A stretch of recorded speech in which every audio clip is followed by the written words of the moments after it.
Masalah gini, lu udah ketipu buaya lokal, jangan sampai lu ketipu buaya internasional.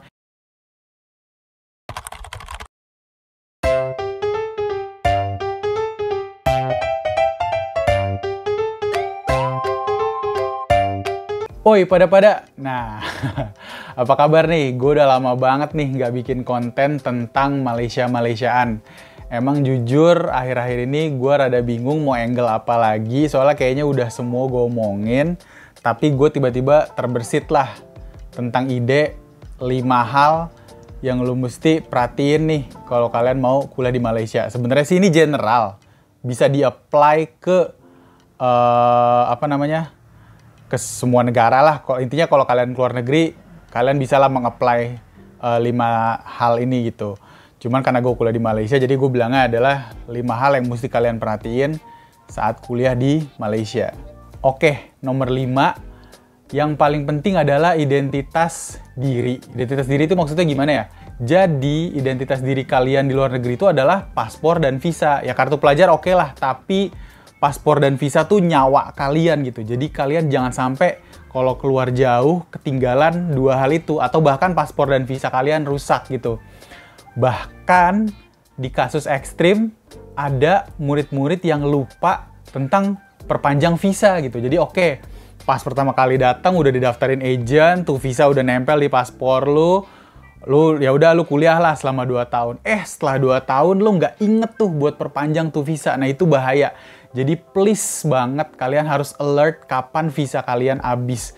Karena kalau visa kalian habis, terus ternyata visa on arrival juga habis, ya udah kalian dideportasi gitu. Dan kalian nggak mau dong lagi di tengah-tengah bulan kalian dideportasi. Jadi please banget gue mohon, tolonglah PPI-nya. Jangan ngerepotin PPI perkara visa gitu. Jadi kalian harus ingat bahwa paspor dan visa itu adalah nyawa kalian. Dan apabila paspor gue mati nih Bubs di luar negeri, nah itu bisa banget kalian perpanjang paspor di luar negeri. Dan jangan lupa visanya dipindahin ke paspor yang baru. Banyak orang perpanjang paspor tapi lupa mindahin visa pelajarnya ke paspor yang baru. Bahkan ada beberapa hal yang Indonesia banget. Kayak misalkan ketika ditanya petugas imigrasi atau polisi atau apa, ini visa student kamu mana? Kalau jegrek doang gitu nggak bisa. Pokoknya luar negeri itu nggak sesantuy Indonesia lah. Jadi kalian harus memenuhi rules yang ada. Paspor baru ya harus ada si visa student kalian itu gitu. Dan kalau zaman sekarang gue denger si visa ini expire sekitar 2 tahun lah. Beda sama zaman gue. Kalau zaman gue itu tiap setahun sekali kalian harus upgrade visa. Kalau sekarang ya tiap 2 tahun sekali. Harganya mungkin nggak tahu ya, zaman gue aja kayak udah 2-3 jutaan kali ya. Mungkin kalau sekarang kayak udah naik. Kalian bisa cek sendiri di website perpanjang visa. Nomor 4. Ini juga bahaya nih. Kalian ke luar negeri pastikan nggak luput dari yang namanya nyewa mobil atau motor.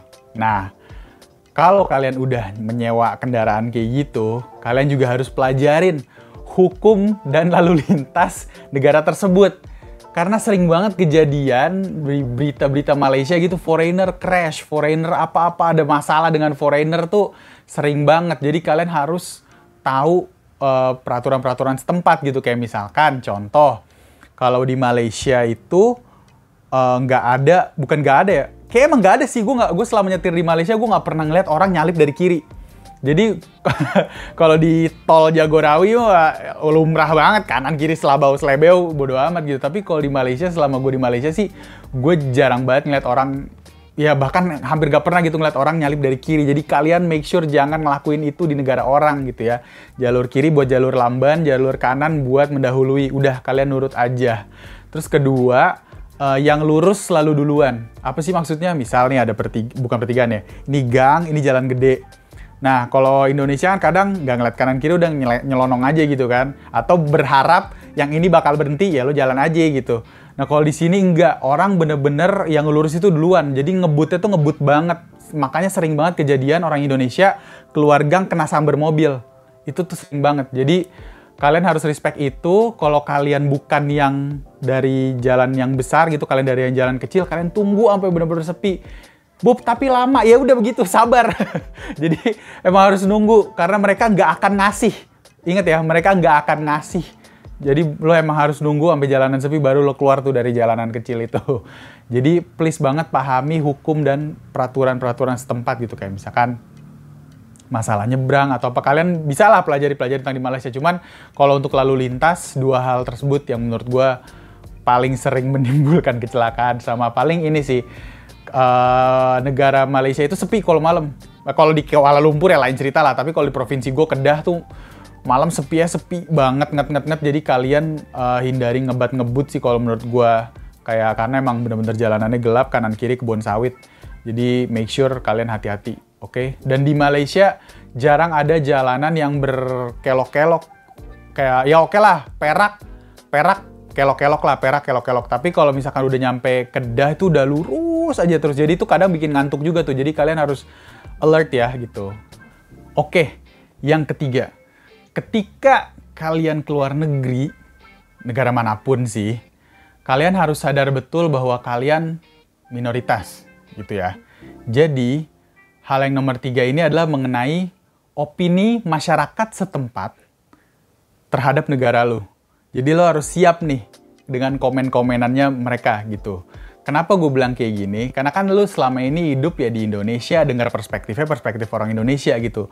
Ya kalaupun lo ketemu bule, terus bule itu komplain apa-apa depan muka lo, ya udah sehari lewat. Tapi kan ini lo tinggal di sebuah negara gitu kan. Dan negara ini hanya mengkonsumsi informasi tentang negara lo melalui media.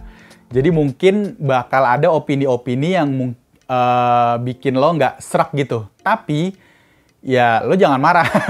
Lo intinya harus siap gitu loh dengan opini-opini tersebut. Contohnya kayak apa sih? Kayak gini. Misalkan waktu kebakaran hutan di Pulau Sumatera. Itu kan asapnya nyampe Thailand tuh. Dan gue pada saat itu juga kampus tuh libur gara-gara asapnya pekat banget. Wow, udah.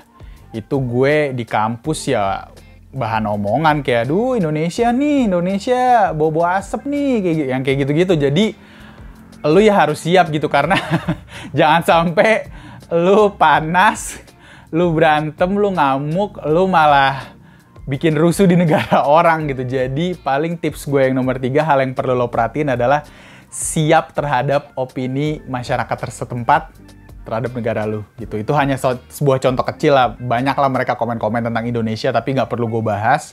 Intinya kalian harus siap aja, behave well. Insya Allah, apa ya, stereotype itu bisa kalian tepis tanpa harus ada gaduh-gaduh gitulah intinya.